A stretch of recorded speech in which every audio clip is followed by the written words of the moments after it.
ആന മെലിഞ്ഞാൽ തൊഴുത്തിൽ കെട്ടുമോ? ഇതിപ്പോ കേരളത്തിലെ കോൺഗ്രസിനോട് ആൾക്കാർ ചോദിച്ചു തുടങ്ങിയിരിക്കുകയാണ്. കാരണം മറ്റൊന്നുമല്ല, വടകര കേരളത്തിലെ ഒരു പ്രസ്റ്റീജ് ലോക്സഭാ മണ്ഡലം. അവിടെ LDFന്റെ ശക്തനായ സ്ഥാനാർത്ഥി പി ജയരാജൻ കോൺഗ്രസ് എതിർ സ്ഥാനാർത്ഥിയെ നിൽക്കാൻ പഠിച്ച പടി 18 നോക്കുന്നുണ്ടെങ്കിൽ നടക്കാത്തതാണോ അതോ മനഃപൂർവ്വം ഇഴച്ചു നീക്കുന്നതാണോ? ആരെ പേടിച്ചിട്ടാണ്? പി ജയരാജനെയാണോ പേടിക്കുന്നത്? CPM നേതൃത്വത്തെയാണോ അതോ കോൺഗ്രസിന് അവിടെ നല്ലൊരു സ്ഥാനാർത്ഥി ഇല്ലേ? പലരും സേഫായി ഒതുങ്ങുകയാണെന്നുള്ള ആക്ഷേപങ്ങൾ, പ്രത്യേകിച്ചും ലോക്സഭാ തിരഞ്ഞെടുപ്പിൽ കോൺഗ്രസിന്റെ സ്ഥാനാർത്ഥി പട്ടിക വന്നപ്പോൾ മുതൽ കേൾക്കുന്ന ഒരു ആക്ഷേപമാണ്. മുതിർന്ന നേതാക്കൾ പലരും സേഫ് പ്ലേ കളിക്കുകയാണ്. അവരൊക്കെ സേഫായി കേരളത്തിൽ ഒതുങ്ങാൻ ശ്രമിക്കുന്നു.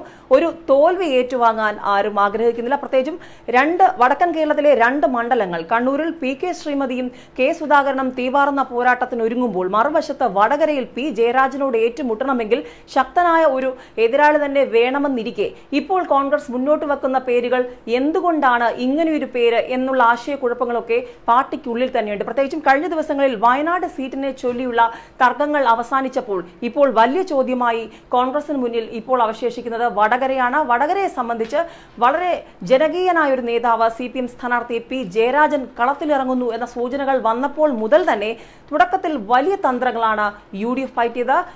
TP ചന്ദ്രശേഖരന്റെ ഭാര്യ KK രമ UDF സ്ഥാനാർത്ഥിയായി മത്സരിക്കുമെന്നുള്ള സൂചനകളായിരുന്നു ആദ്യം വന്നത്. അതായത് KK രമയ്ക്ക് ഒരു നിർണായകമായ സ്വാധീനം ഒഞ്ചിയം വടകര അടക്കമുള്ള മേഖലകളിലുണ്ട്. അതെല്ലാം കോൺഗ്രസിന് വോട്ടായി മാറും. ആ ഒരു സാധ്യത മുന്നിൽ കണ്ടുള്ള നീക്കങ്ങൾ നേരത്തെ നടത്തിയിരുന്നു. പക്ഷേ ആ നീക്കങ്ങളൊക്കെ അവസാന നിമിഷം മാറുന്ന കാഴ്ച. ഏറ്റവും ഒടുവിൽ പുതിയ പേരുകൾ വയ്ക്കാനില്ലാതെ ഒരു ആശയക്കുഴപ്പം കോൺഗ്രസിനുണ്ടോ എന്ന് തോന്നിക്കുന്ന തരത്തിലാണ് ഏറ്റവും ഒടുവിൽ ഇപ്പോൾ വടകരയിൽ പ്രഖ്യാപിച്ചിരിക്കുന്ന സ്ഥാനാർത്ഥി. മുതിർന്ന നേതാക്കൾ പലരും മാറി നിൽക്കുന്നു. പ്രത്യേകിച്ചും KV തോമസിന്റെ വിഷയത്തിന്റെ വലിയ തലവേദന. അങ്ങനെ തൊട്ട് ഒരുപാട് പ്രശ്നങ്ങളിലൂടെയാണ് കോൺഗ്രസ് നേതൃത്വം കടന്നുപോയിക്കൊണ്ടിരിക്കുന്നത്. മുൻ വർഷങ്ങളിലെ പോലെ തന്നെ എപ്പോഴും LDFന്റെ ഒരു ചിട്ടയായും അടുക്കുള്ള ഒരു പ്രവർത്തനമുണ്ട്.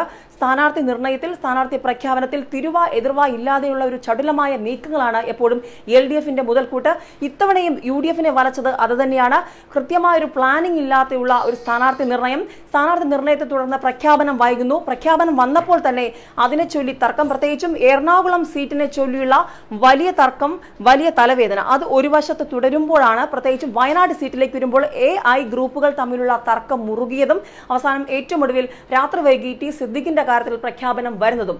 അതിനുശേഷം ഇപ്പോൾ വടകരയിൽ ആര് എന്ന ചോദ്യത്തിന് ഒരു നേർച്ചക്കോഴി ഇറക്കി കോൺഗ്രസ് കളിക്കുകയാണോ എന്നൊക്കെ കോൺഗ്രസ് ക്യാമ്പിനുള്ളിൽ തന്നെ ചോദ്യങ്ങൾ ഉയർന്നു വരികയാണ്. ആശയക്കുഴപ്പമുണ്ട്. പ്രത്യേകിച്ചും പ്രവീൺ കുമാറിനെ പോലെ ഒരു സ്ഥാനാർത്ഥിയാണോ പി ജയരാജനെതിരെ വടകരയിൽ ഏറ്റുമുട്ടേണ്ടത് എന്ന ചോദ്യമാണ് ഇപ്പോൾ വരുന്നത്. പ്രത്യേകിച്ചും കരുത്തുറ്റൊരു മത്സരം, തീവാറുന്ന പോരാട്ടമാണ് കാഴ്ചവെക്കേണ്ടതെങ്കിൽ പി ജയരാജനെതിരെ ശക്തനായ ഒരു പോരാളി തന്നെ വേണം. മുല്ലപ്പള്ളി രാമചന്ദ്രൻ, KPCC അധ്യക്ഷൻ മുല്ലപ്പള്ളി രാമചന്ദ്രന്റെ പേര് പലപ്പോഴായി പറഞ്ഞെങ്കിലും മുല്ലപ്പള്ളി പിടികൊടുക്കാതെ വഴുതി മാറുന്ന ഒരു കാഴ്ചയുണ്ട്. അത് പേടിക്കുന്നത് ആരെയാണ്? CPMനെയാണോ? അവിടുത്തെ സ്ട്രാറ്റജിയാണോ അവരുടെ? അതോ പി ജയരാജൻ എന്ന വ്യക്തിയുടെ വ്യക്തിപ്രഭാവമാണ്? എന്തിനെയാണ് കോൺഗ്രസ് പേടിക്കുന്നത്? അങ്ങനെ ഒരു പേടിയില്ലെങ്കിൽ ഒരു ശക്തനായ സാരഥിയെ കളത്തിലിറക്കി മുന്നോട്ട് പോവുകയാണ് കോൺഗ്രസ് ചെയ്യേണ്ടതെന്നാണ് രാഷ്ട്രീയ നിരീക്ഷകർ ഇപ്പോൾ വിലയിരുത്തുന്നത്. ഏതായാലും വയനാട് സീറ്റിനെ ചൊല്ലിയുള്ള തർക്കങ്ങൾ അവസാനിച്ചെങ്കിലും കോൺഗ്രസിന് മുന്നിൽ തലവേദനയായി ഇപ്പോഴും വടകര സീറ്റ് ചോദ്യമായി നിൽക്കുകയാണ്. ആരായിരിക്കും അവസാന പ്രഖ്യാപനത്തിൽ എത്തുക? പ്രവീൺ കുമാർ തന്നെയായിരിക്കുമോ പി ജയരാജനോട് ഏറ്റുമുട്ടുക എന്നുള്ളതാണ് ഇപ്പോൾ ഉയർന്ന പ്രധാന ചോദ്യം.